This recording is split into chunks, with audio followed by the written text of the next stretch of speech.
Assalamualaikum warahmatullahi wabarakatuh. Kembali lagi bertemu dengan saya, Herlinda Ratna Oktaviani, calon guru penggerak angkatan 10 Kabupaten Waikanan, Lampung. Pada kesempatan baik ini, saya akan mencoba menyampaikan hasil diskusi terkait ruang kolaborasi budaya positif di modul 1.4. Salam Guru Penggerak, bergerak, bergerak, menggerakkan. Pada sesi ini, kami dibagi menjadi beberapa kelompok. Dan kelompok kami terdiri dari Bapak Andan Susanto, Ibu Marsha Ajodea, Ibu Lindawati, dan saya sendiri, Herlinda Ratna Oktaviani. Di sini, kami melakukan diskusi dan membahas beberapa kasus. Yang pertama adalah kasus guru matematika, yaitu Bu Santi. Bu Santi ini pada hari tersebut tidak bisa mengajar dikarenakan sakit. Akhirnya dicarikanlah guru pengganti, yaitu Bu Eni. Bu Eni ini adalah guru baru di SMP tersebut dan baru saja 2 tahun mengajar menjadi guru di SMP tersebut. Beberapa siswa perempuan, Vivi dan Natali, mengetahui bahwa Bu Eni hari ini menggantikan Bu Santi yang sakit. Mereka pun memanfaatkan kesempatan ini untuk bersikap seenaknya, tertawa dan tidak mengindahkan kehadiran Bu Eni. Tetapi Bu Eni mencoba menyapa kedua ananda tersebut dengan ramah, sambil mengingatkan untuk terus mengerjakan soal. Ayolah, tugasnya dikerjakan. Nanti ibu bisa ditegur Bapak Kepala Sekolah kalau kalian tidak mengerjakan. Tolong bantu ibu ya, ujar Bu Eni. Ternyata tanggapan dari Vivi dan Natali, mereka malah mentertawakan Bu Eni. Ah, ibu santai aja lah Bu. Dan mereka pun tidak mengerjakan tugas, malah mengobrol. Keesokan harinya, Bu Santi memanggil Vivi dan Natali serta menanyakan tentang laporan dari Bu Eni. Bu Santi menanyakan apakah mereka bersedia melakukan perbaikan masalah yang sudah dilakukan. Awalnya mereka berdua masih ragu-ragu, seolah-olah membela diri. Namun akhirnya mereka berdua akan meminta maaf.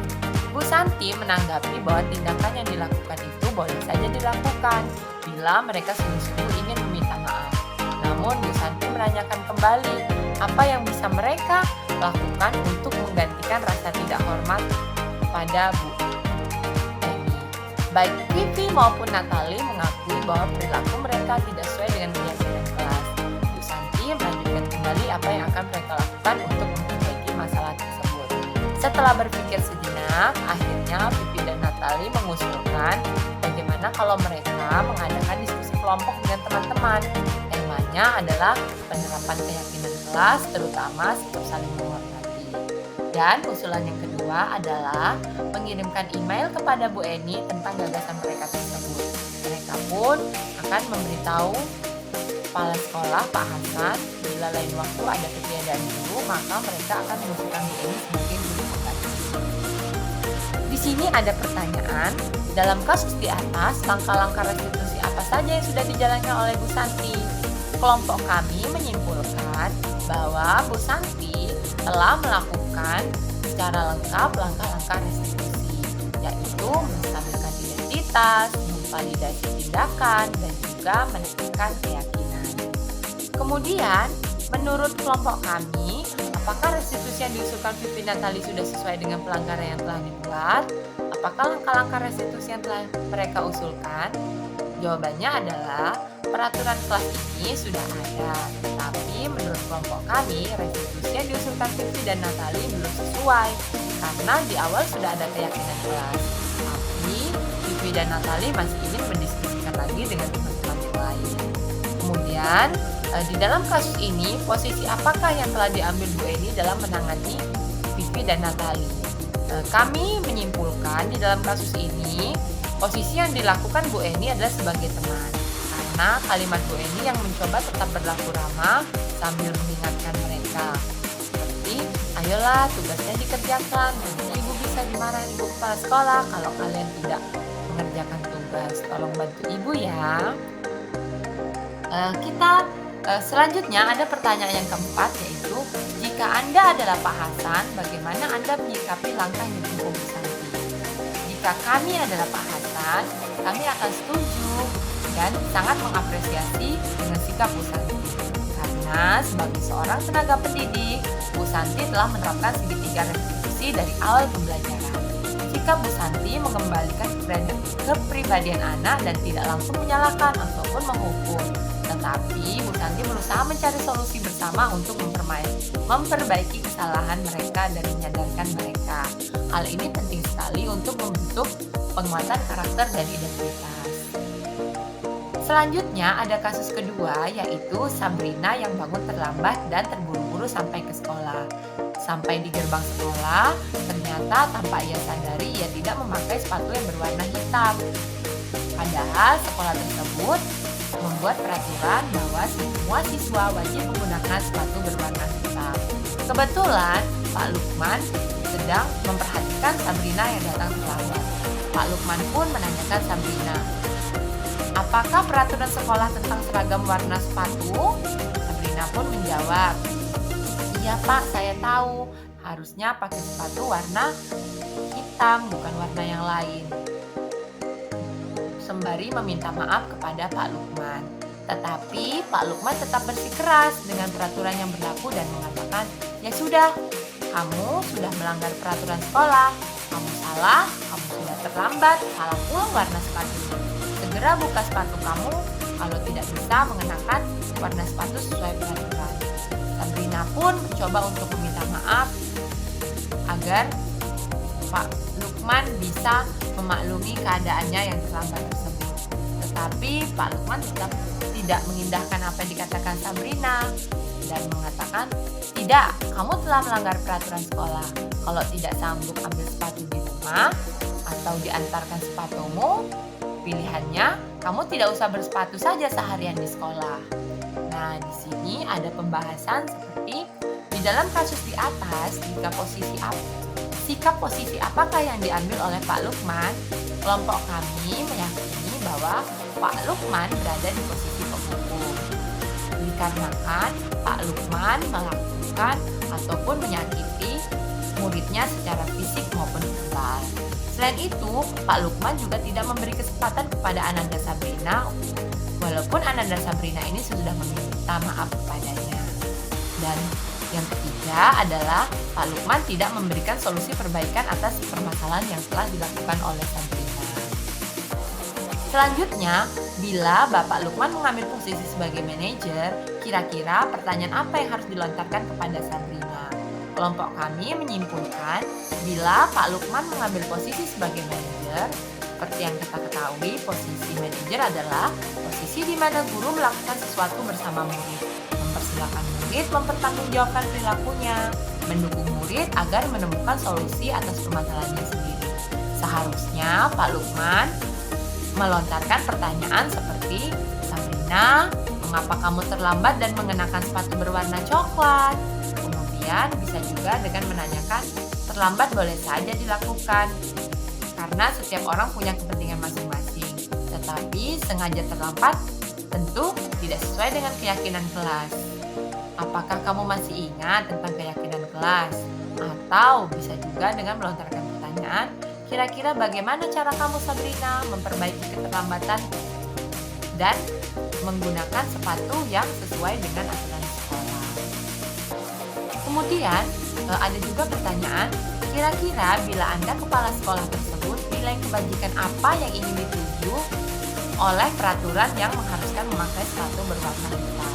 Jika kami adalah kepala sekolah di ilustrasi cerita tersebut, kami akan berusaha menerapkan nilai kebajikan seperti menerapkan sikap teladan, keseragaman, keteraturan, dan juga mencoba untuk menghindari kesenjangan sosial.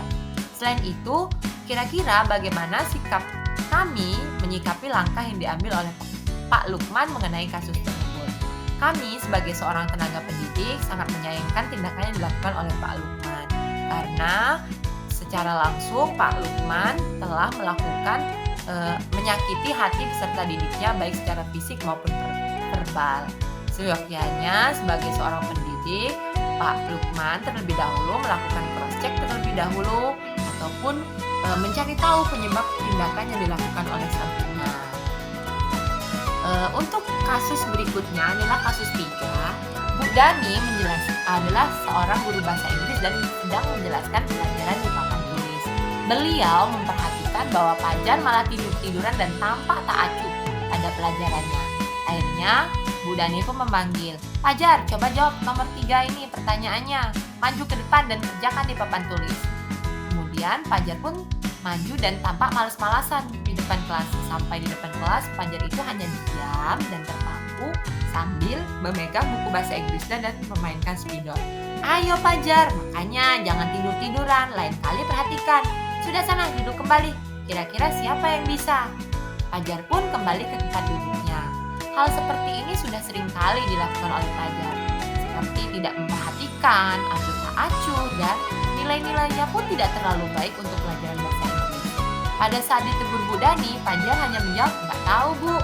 Ibu Dani pun menjawab lirih,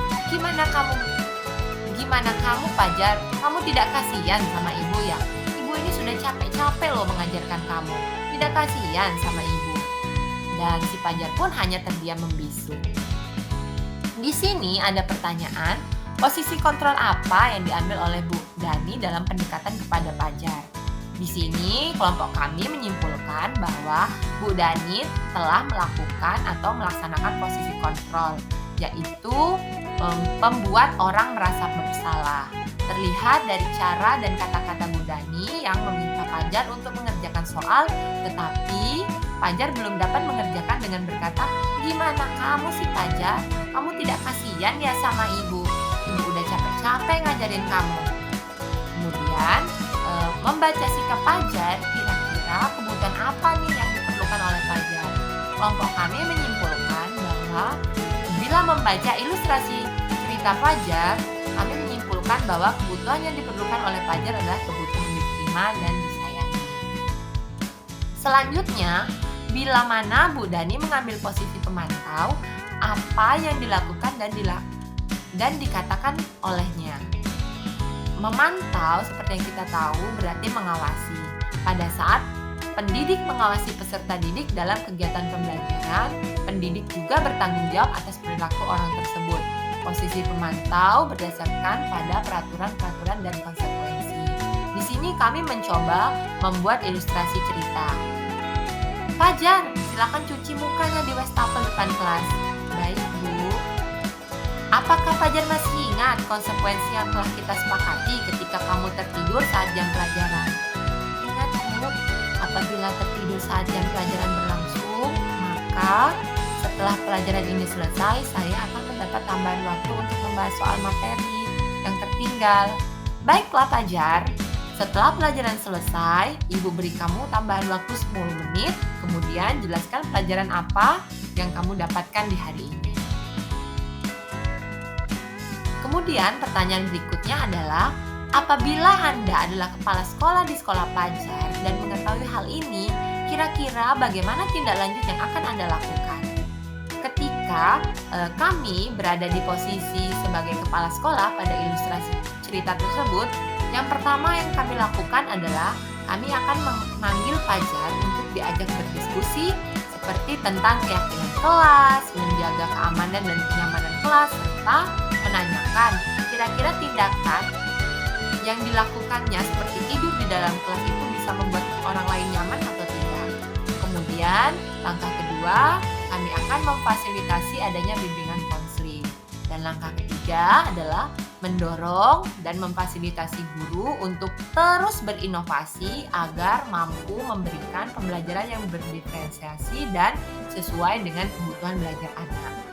Selain ketiga hal di atas, kami juga akan berusaha untuk melakukan kegiatan kolaborasi bersama orang tua ataupun wali murid dengan menggunakan ataupun dengan metode home visit.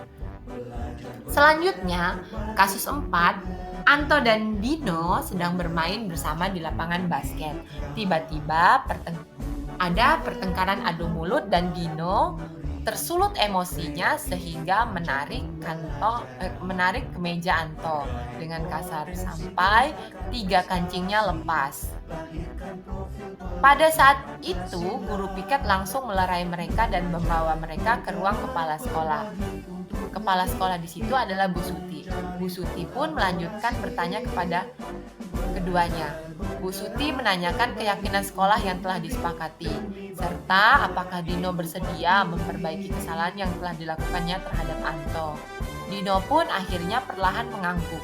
Kemudian Bu Suti bertanya kepada Anto, hal apa yang bisa dilakukan Dino untuk memperbaiki kesalahannya. Anto pun menjawab, ya kalau bisa, ya saya mau kancing baju saya ini diperbaiki. Saya takut nanti di rumah ibu saya marah kalau melihat kancing baju saya ini copot seperti ini.